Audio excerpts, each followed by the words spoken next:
Terima kasih. Assalamualaikum warahmatullahi wabarakatuh. Saya ingin menyampaikan terima kasih yang sebesar-besarnya kepada Komisi 3 yang setelah menunda pertemuan 2 kali baru sore hari ini kita ketemu. Selamat menunaikan ibadah puasa kepada yang berpuasa. Dan saya melalui gedung yang terhormat ini mengucapkan selamat kepada seluruh warga Polhukam di seluruh Indonesia, karena hari ini adalah hari ulang tahun atau hari lahir Polhukam, 29 Maret. Dulu lahirnya tahun 98 ketika Presiden mengangkat Profesor Jenderal Panggabean sebagai Polhukam, Menko Polhukam yang pertama. Saudara, selain itu saya ingin menyampaikan bahwa kedudukan DPR dan pemerintah ini sejajar.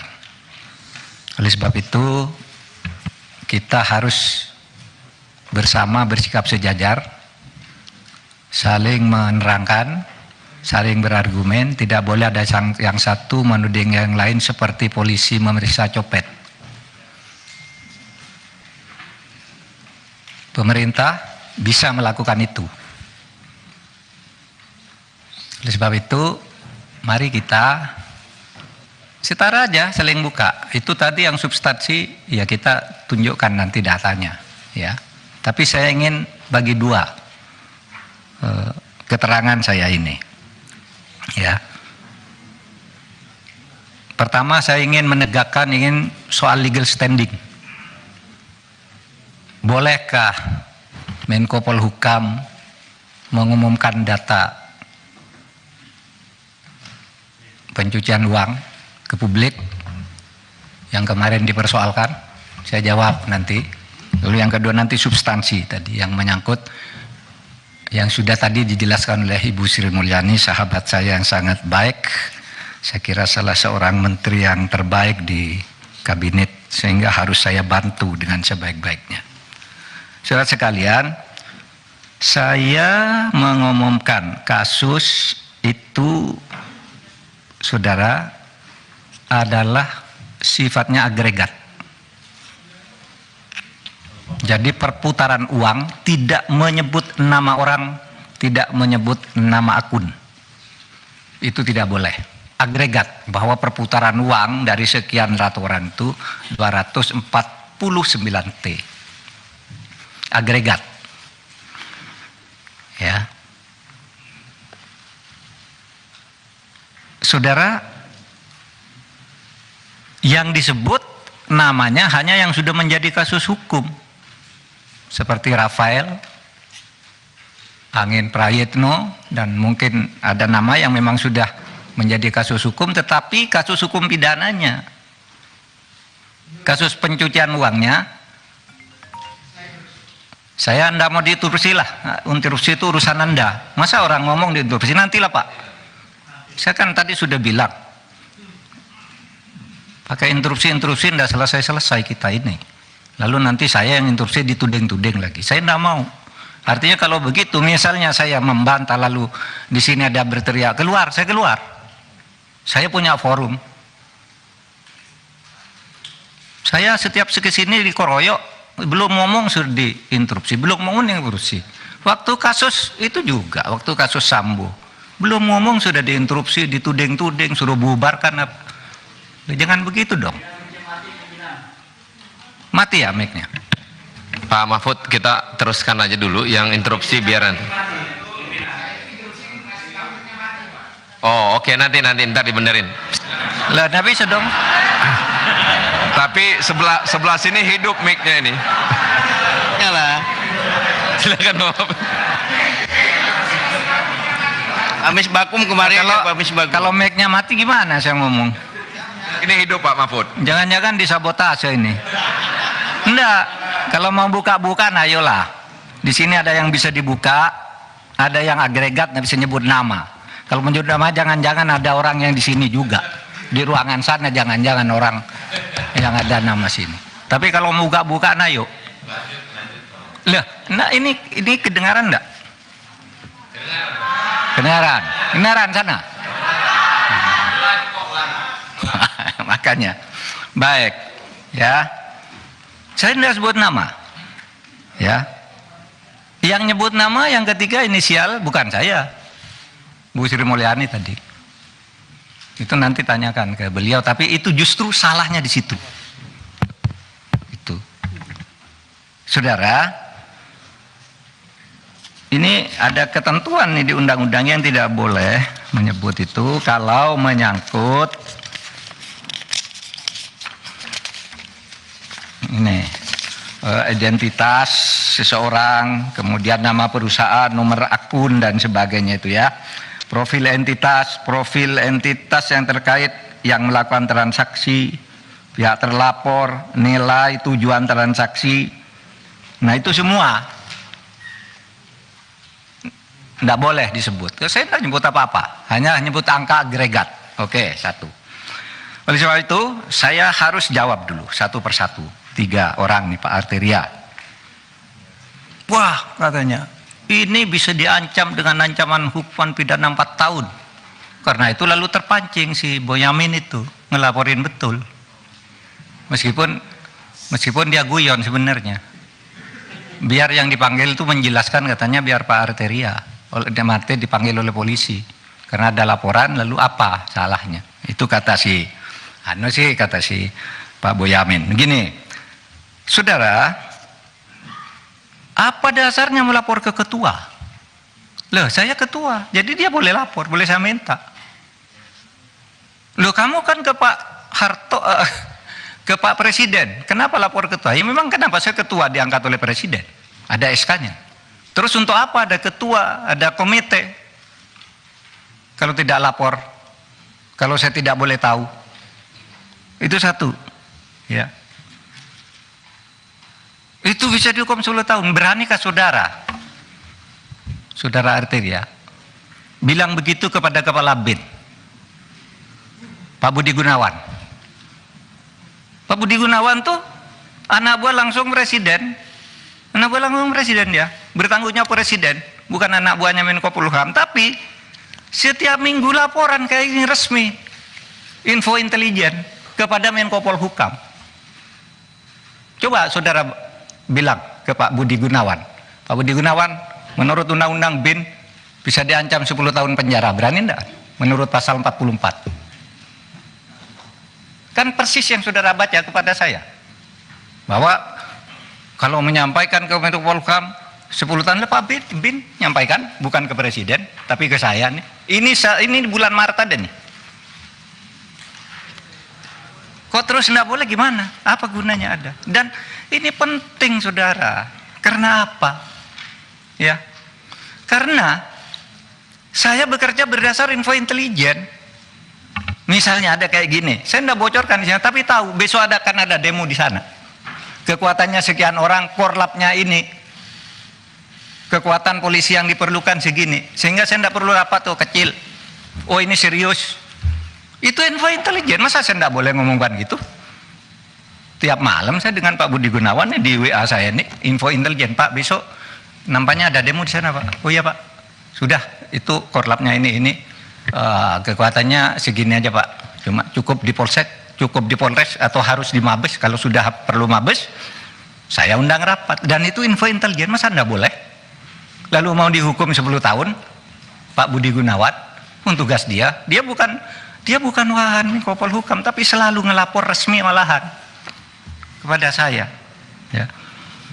Nah oleh sebab itu, saudara, dan ini sudah lakukan banyak nih. Kok saudara baru ribut sekarang?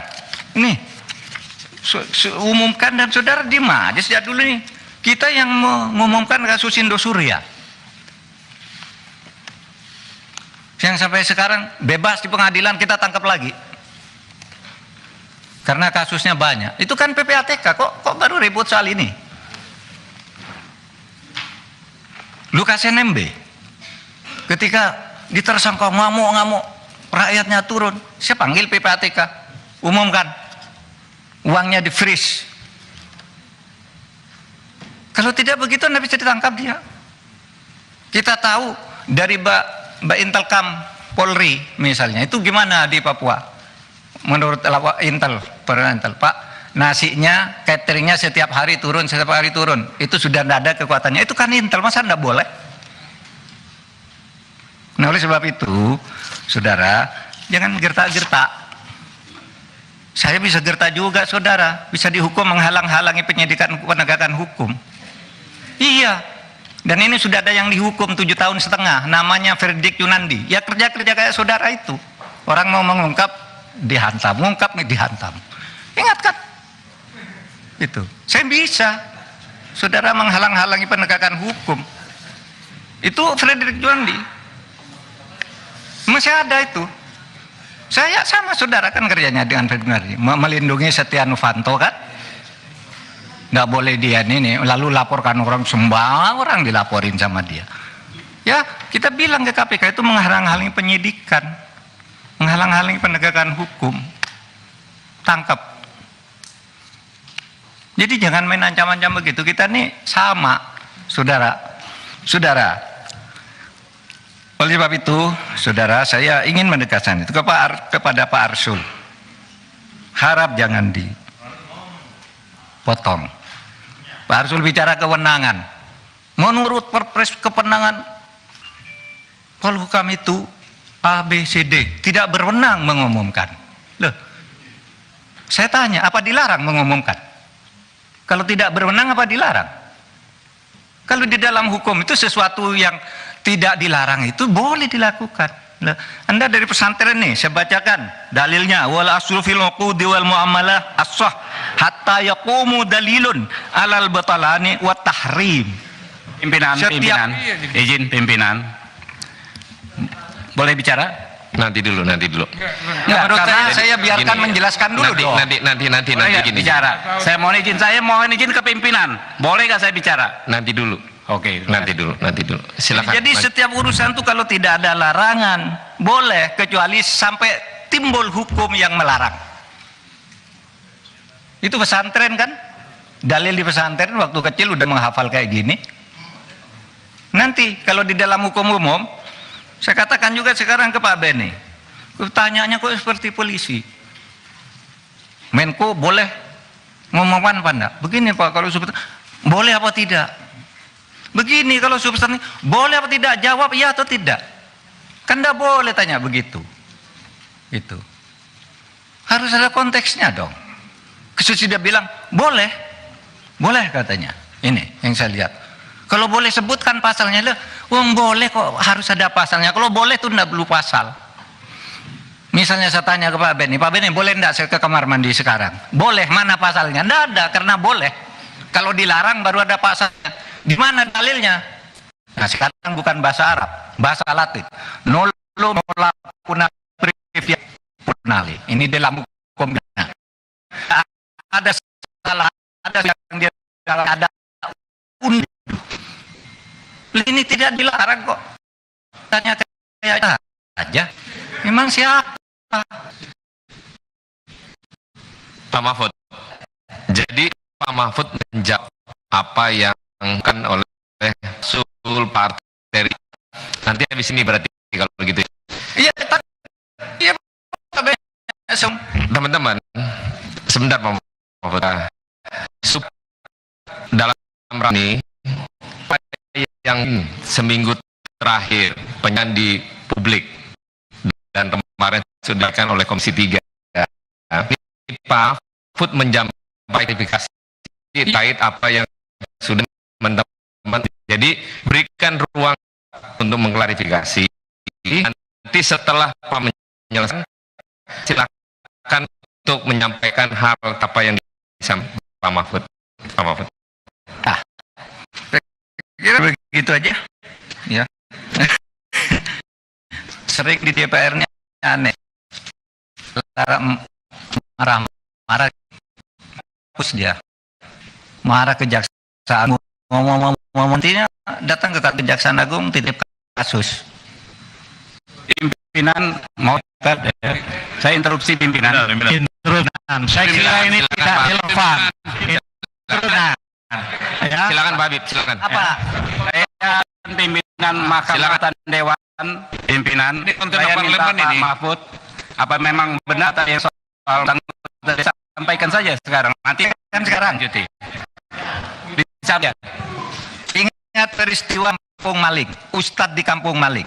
Saya kira saya sama saya ada di ya. Kan saya tadi pernah nyebut saudara. Pada waktu itu Abdurrahman Saleh dicecar habis-habis. Bapak ini seperti Ustadz di Kampung Maling. Bapak baik, tapi di lingkungan Bapak jelek. Ya kan, ingat kan? Itu tanggal 17 Februari 2005. Berarti bukan di periode ini Pak Mahfud? Bukan. Oh, bukan kewenangan saya. Ya, tapi lihat fenomenanya. Nanti saya Oke. tunjukkan. Alhamdulillah. Ya. Tahu-tahu apa enggak? Sidangnya Di periode ini ada nggak? Kenapa itu? Di periode ini ada nggak yang Markus anggota DPR? Saya tidak akan nyebut itu. Saya memberi contoh di DPR ada yang seperti itu. Enggak. Ada nggak Pak? Enggak, saya enggak berhak, enggak wajib menjawab saudara. Kalau ada sih kita tidak lanjuti Pak. Nanti saya beritahu saudara.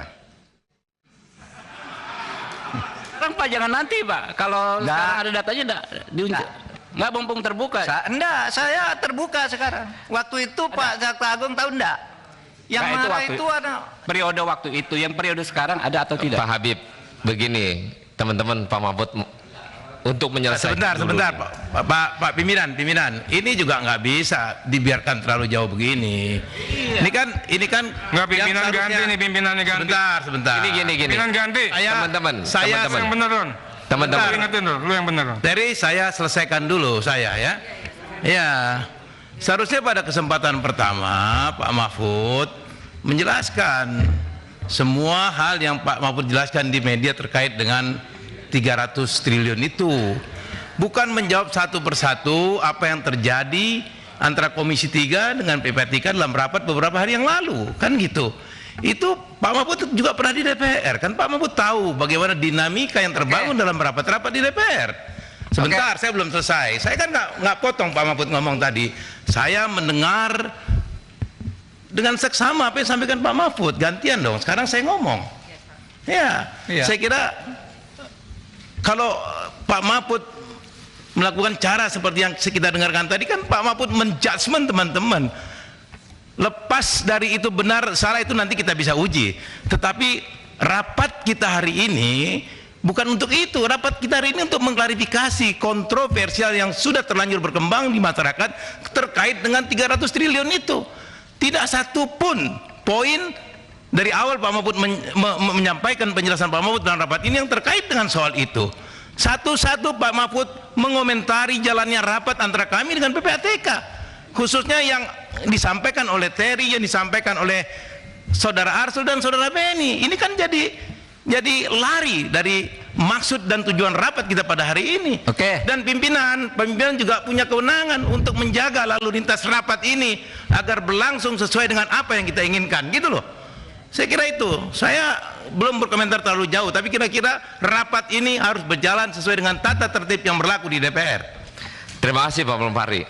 Pak Mulfahri dan teman-teman, namanya kita mengundang rapat yang bersangkutan sebagai Ketua Komite Nasional dengan kontroversi yang ada. Tapi kalau akhirnya yang bersangkutan menjelaskan dulu dengan apa yang terjadi, dengan mengklarifikasi yang terjadi belakangan terakhir, tidak salah sebenarnya. Nanti kalau selesai dia mengklarifikasi Pak Menko, baru kita tangkepin Pak, supaya apa yang menjadi klarifikasi Pak Mahfud ini bulat. Bukan berarti nanti interupsi. Mau kapan selesai Pak? Mau 2 hari? Pak Arteria tadi udah suruh ganti saya sebagai pimpinan. Ini lagi di luar jalur. Kan kita lagi mendengarkan dulu ketua komite menjelaskan Pak, supaya terungkap. Mau rapat 7 hari nggak apa-apa, asal ungkapan dari ketua komite apa yang menjadi kontroversi ini terbuka secara publik dengan teman-teman.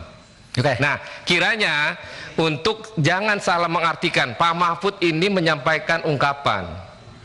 Masa nggak dikasih ruang seorang ketua komite atas kontroversi yang ada? Ini kan permulaan. Nah, begitu ya. Nah, lanjut Pak Menko, supaya jangan ada nanti seolah-olah pimpinan tidak memberikan satu keputusan tegas. Oke, Pak Mahfud, silakan Pak Mahfud. Baik, saudara, tadi kan saya sudah sampaikan. Saya akan punya dua bagian di sini. Satu, saya menjawab pengadilan terhadap ketua PPATK kemarin yang saya tidak bisa hadir. Bukan tidak bisa hadir, saya sudah siap hadir, tapi jadwalnya diubah. Saya bilang, keterangan saya hari ini akan ada dua macam. Satu, tentang legal standing, di mana dibilang PPATK tidak boleh melapor ke Menko, Menko tidak boleh bicara ke publik. Padahal ini yang selama ini kita gunakan untuk nangkap teroris, untuk koruptor dan sebagainya. Itu saya menjelaskan itu aja. Nah sekarang mari masuk, saudara sekalian. Nah sekarang ke materinya yang menyangkut penjelasan Ibu Sri Mulyani tadi. Pemerintah Republik, saya baca kalau ini. Pemerintah Republik Indonesia senantiasa berkomitmen untuk mencegah dan memberantas tindak pidana pencucian uang dengan mengoptimalkan koordinasi, kolaborasi dan kerjasama antar kementerian lembaga negara. Oleh karenanya, sebagai amanat pasal 92 ayat 2 Undang-Undang Nomor 8 Tahun 2010 tentang pencegahan dan pemberantasan tindak pidana pencucian uang, Presiden membentuk KNKPP TPU, Komite TPU sebutannya. Nah, ini ketuanya ex officio, Menteri Koordinator Bidang Politik, Hukum dan Keamanan. Jadi ini Menteri, kemudian Wakil Ketuanya Menko Perekonomian, lalu Sekretaris PPATK. Saudara, undangannya kepada saya itu kepada Ketua KNKPPTPPU dan jajaran. Tidak ada sebutan Menteri Keuangan. Di undangannya dilihat aja.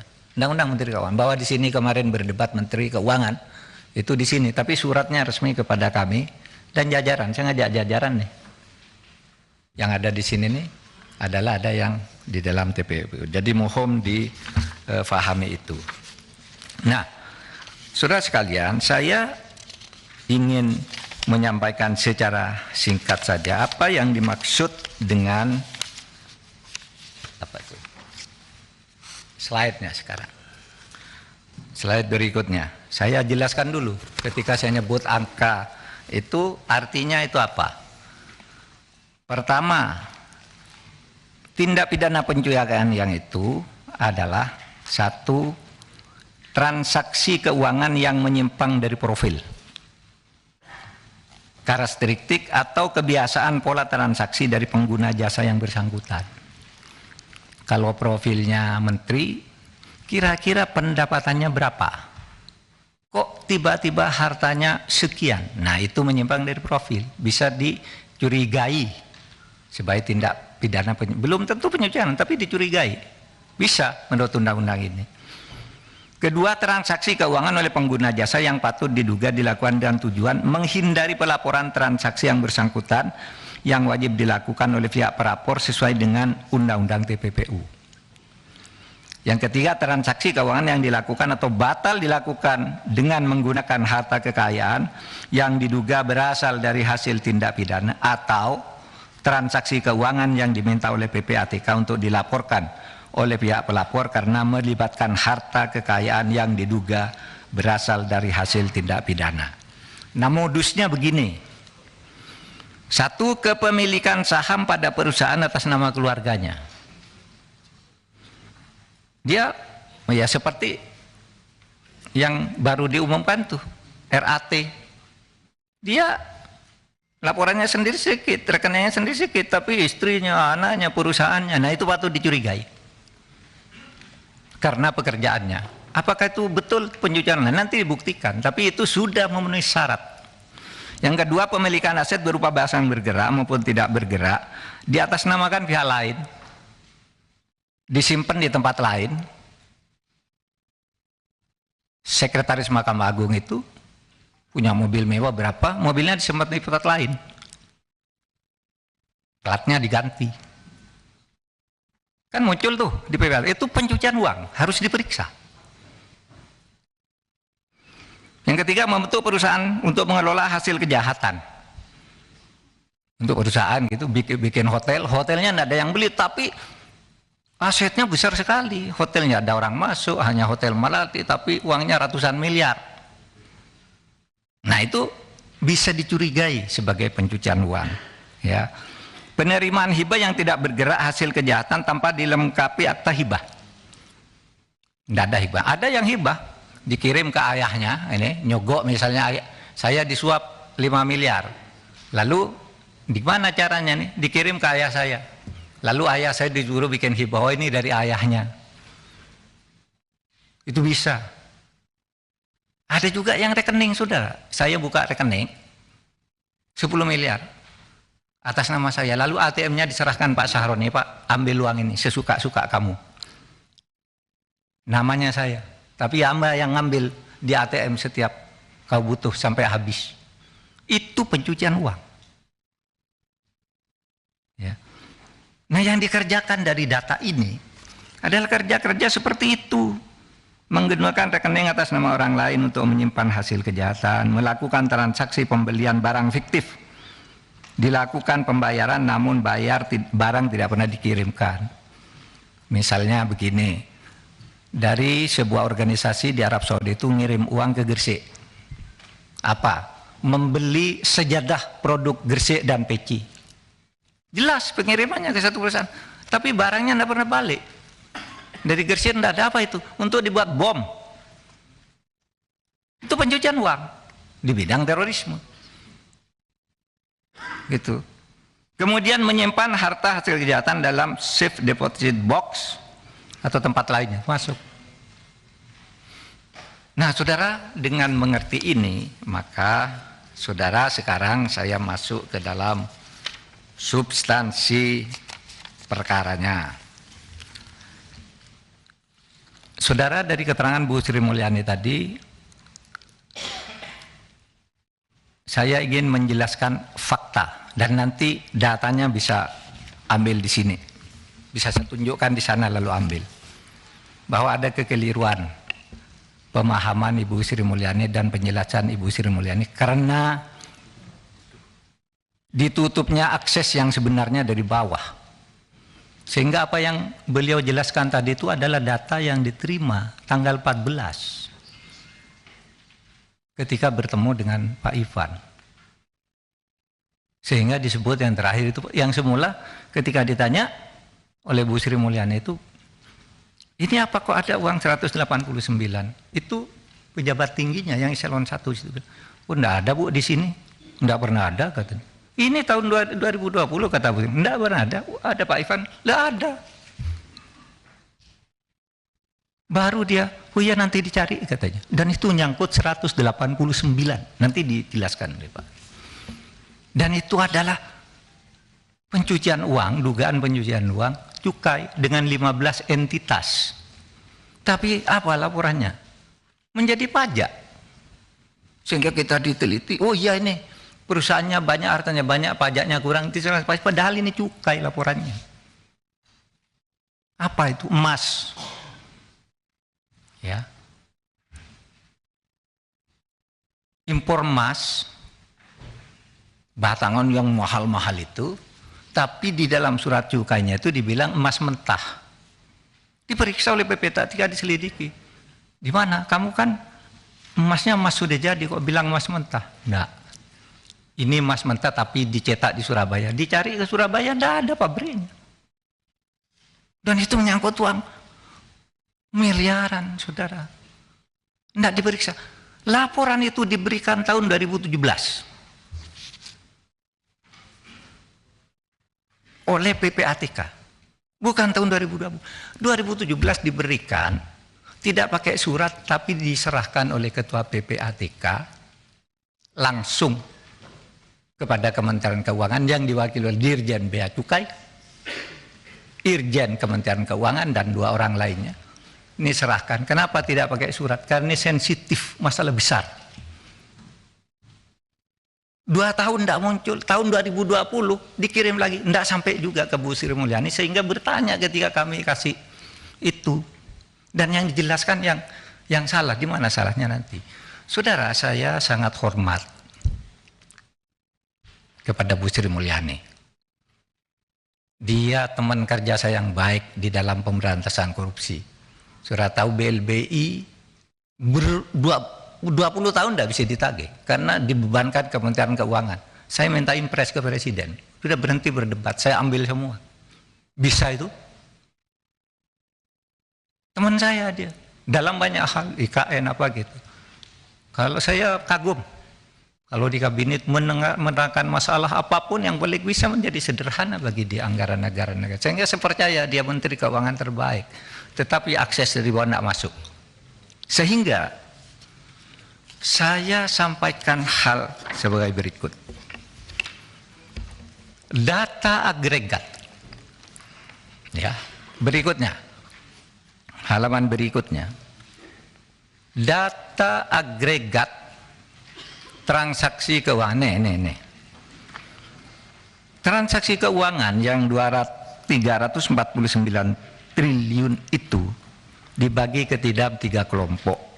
Satu, transaksi keuangan mencurigakan di pegawai Kementerian Keuangan. Kemarin Ibu Sri Mulyani di Komisi 11 menyebut hanya 3 triliun.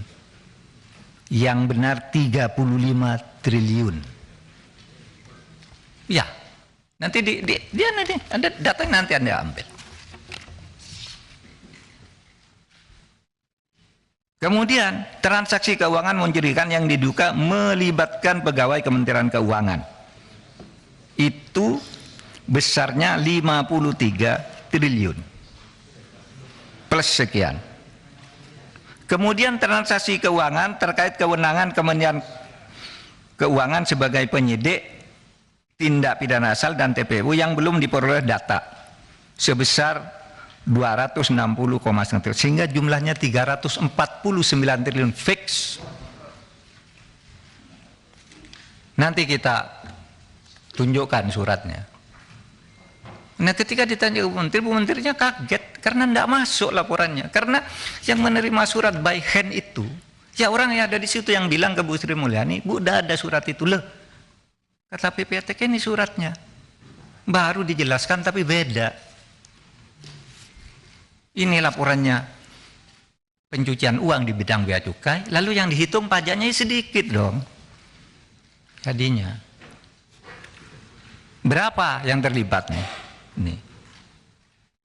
Yang terlibat di sini jumlah entitasnya itu dari Kementerian Keuangan 491 orang. Jangan bicara Rafael misalnya. Rafael udah ditangkap selesai loh. Di laporan ini ada jaringannya. Bukan Rafaelnya. Rafael selesai udah ditangkap itu kan pidananya, bukan tindak pidana pencucian uang. Kalau saya ketangkap korupsi, loh, istri saya, anak saya, ayah saya, apalagi perusahaan cangkang gitu. Kan banyak itu entitasnya. Nah, yang kasus 189 itu saudara adalah ya itu untuk 15 entitas tapi hanya dikeluarkan 1 entitas. Padahal di laporan kami 15 nih, ini lalu diambil 1, ini sudah selesai pajak katanya. Nanti dicek, saudara. Ya. Jadi di situ, ya. Kenapa 200? Betul 200 yang sampai ke Kementerian Keuangan. Karena yang 100 itu disampaikan ke LH lain, tapi terkait dengan pajak dan bea cukai. Cuma langsung dikirim ke LHA. Jadi 300 yang terkait dengan itu. Di mana salahnya? Kan tinggal kita katakan ini ada yang diserahkan ke Kementerian Keuangan sebagai penyidik, ada yang langsung ke polisi, ke KPK, ke Kejaksaan Agung dan macam-macam. Itu uraiannya kan ada di situ. Ya. Yang ini jumlah LHA, yang Kementerian Keuangan 200, yang Kementerian Lembaga 1, kemudian kepada aparat penegak hukum 99, tapi itu semua terkait dengan pajak dan cukai.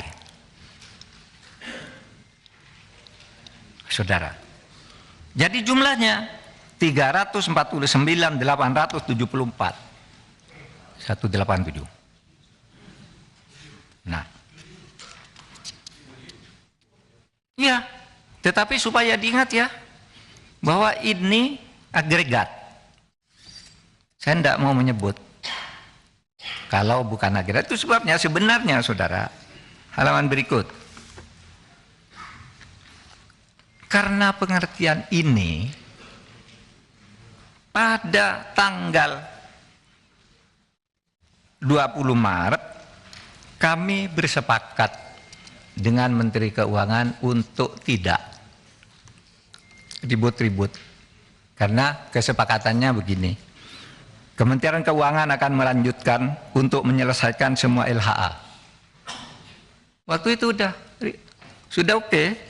Yang diduga TPPU dari PPATK, baik menyangkut pegawai Kementerian Keuangan maupun pihak lainnya.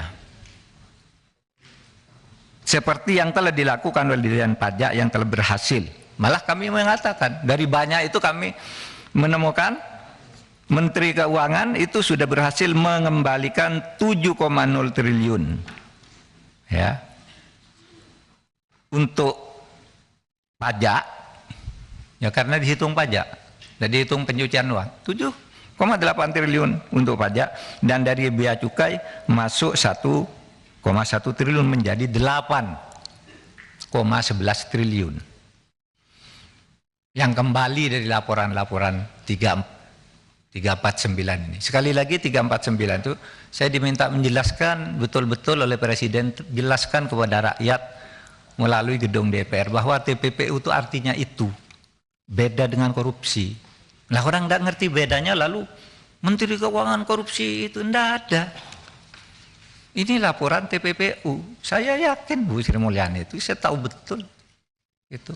Sampai dia nangis di televisi, diwawancarai Rossi, diwawancarai Andi Noya, nangis. Saya tahu dia hatinya hancur. Dia bilang akan saya perbaiki ini anu.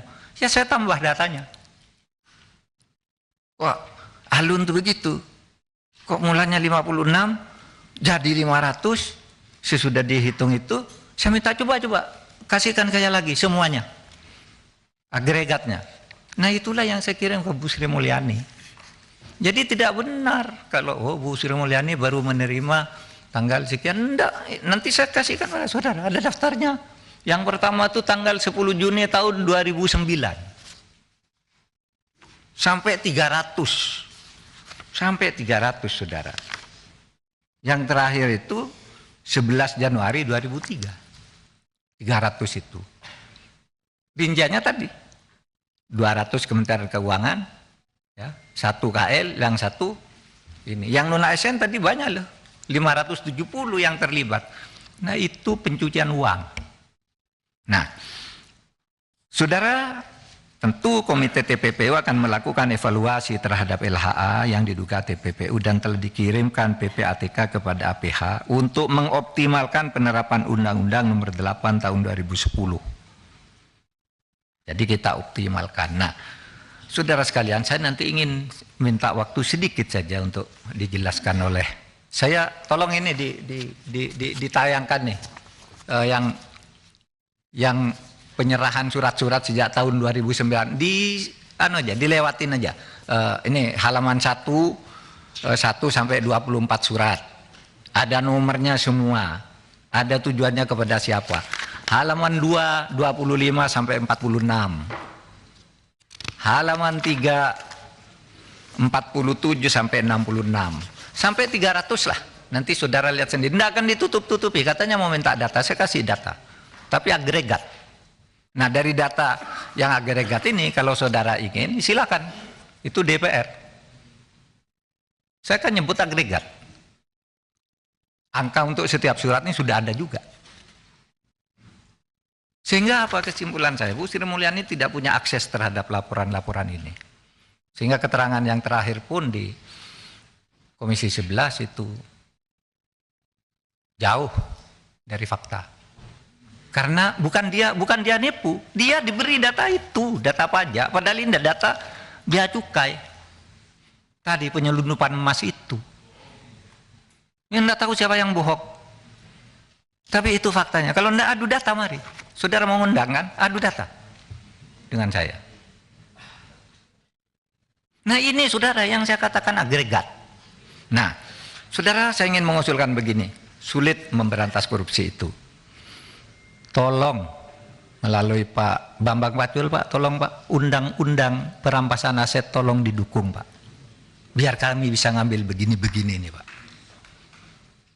Tolong juga pembatasan belanja uang kartal didukung Pak. Karena orang korupsi itu Pak, nurunkan uang dari bank 500 miliar dibawa ke Singapura, ditukar dengan uang dolar, lalu dia bilang ini menang judi karena di Singapura judi sah. Lalu dibawa ke Indonesia sah.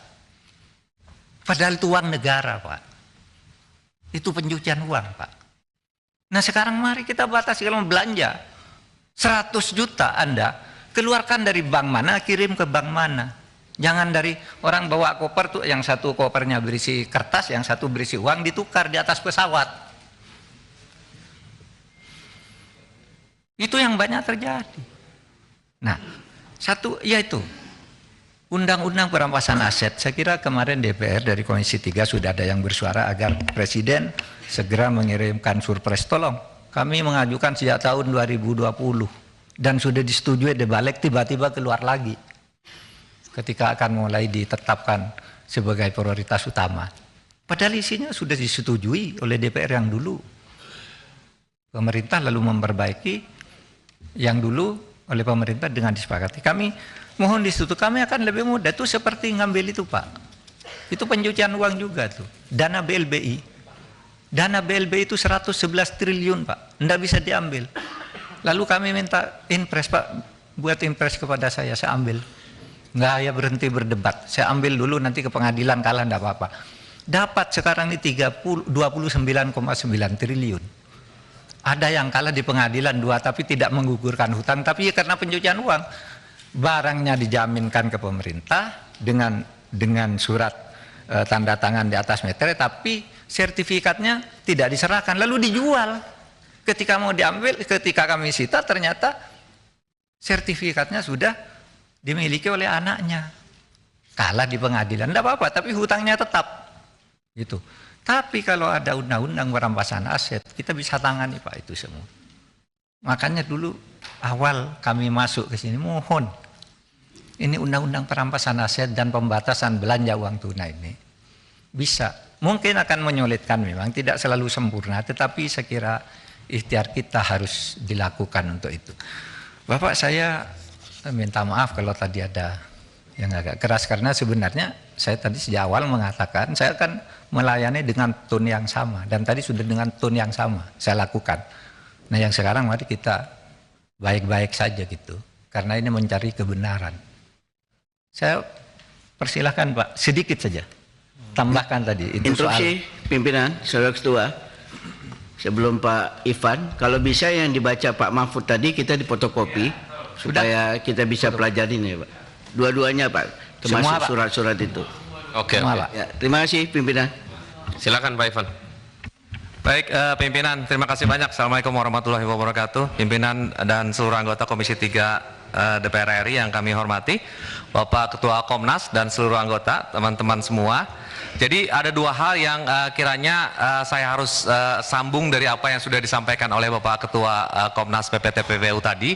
Pertama terkait dengan kasus yang 198 triliun. Jadi 189 triliun, mohon maaf. Jadi kasus yang 189 triliun itu sebenarnya adalah kasus kedua atas nama subjek terlapor. Itu kita berikan sekitar tahun 2020, 2019, 2020 kita proses. Atas nama subjek terlapor yang sama, sebelumnya sudah kami periksa di tahun 2017. Sebelumnya sudah kami periksa di tahun 2017. Dan kami sudah mengundang Kementerian Keuangan, dihadiri oleh Dirjen Bea Cukai, termasuk juga Irjen, untuk menyerahkan, menyampaikan, mempresentasikan berkas pemeriksaan pertama atas nama subjek terlapor yang sama. Jadi sebelum ketemu 189 di pemeriksaan kedua, kami menemukan subjek terlapor melakukan transaksi di periode 2014-2016 sejumlah 180 triliun lebih. Terima dana masuknya saja. Kalau dengan menggunakan pola TPPU yang menggunakan parameter kami, subjek terlapor melakukan transaksi lebih dari 350 triliun. Kami sampaikan ke Kementerian Keuangan, ini terkait dengan yang Ketua Komnas tadi sampaikan, kasusnya. Ini terkait dengan kepabeanan. Kenapa kepabeanan? Karena ini terkait dengan dengan ada fasilitas impor dan segala macam. Dan penyidik TPPU-nya itu adalah penyidik Kementerian Keuangan. Dalam hal ini adalah Bea Cukai. Kasus 2017 yang kami bangun terkait dengan subjek terlapor pertama itu nilainya 180 triliun. Abaikan yang 180 triliun lainnya. Kalau kita kalkulasi menjadi 360 triliun. Karena kita kemudian sudah menyerahkan, kita mengamati di dalam database kita laporan terkait dengan subjek yang sudah kita berikan hasil analisisnya kepada pihak Bea Cukai masih terus dilaporkan oleh perbankan, sehingga kami lakukan lagi pemeriksaan ulang. Tadi pemeriksaan dengan data 2014-2016, sekarang kami lakukan pemeriksaan ulang dengan data 2017 sampai 2019.